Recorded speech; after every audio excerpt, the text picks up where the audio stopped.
الكشك لا شيء. هذه منطقة معزولة جدا. سوف نمشي عبر غابة من أشجار المانجا. إذا حظيت بجمل لتركبه وتتجه جنوبا من منبسط الجيزة، فسوف تمر بكثبان رملية وترى الأهرامات الأخرى، وفيما تقترب ترى كومة من الركام، لكنها بالحقيقة قاعدة أضخم مسلة بنيت في مصر.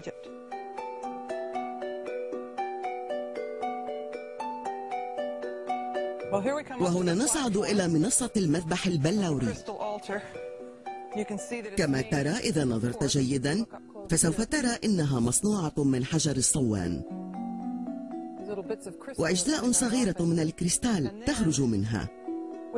ثم لدينا دائرة بقطر 2 متر قصت بالليزر في الوسط، ثم هذه النقاط، ثم لدينا هذه الألواح الضخمة التي تشير إلى الجهات الرئيسية ال4، والمصنوع كل منها من قطعة واحدة من الصوان.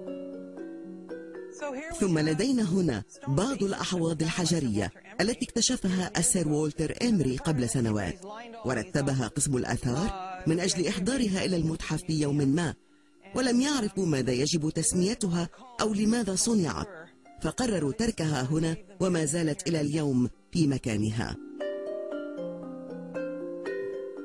لكن إذا نظرت إلى تفاصيل إحداها فهي مصنوعة من كريستال الكوارتز أو بلور الصوان.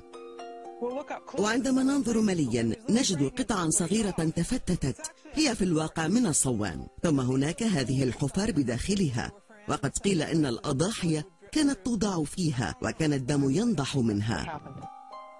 لا أعتقد بأن هذا الأمر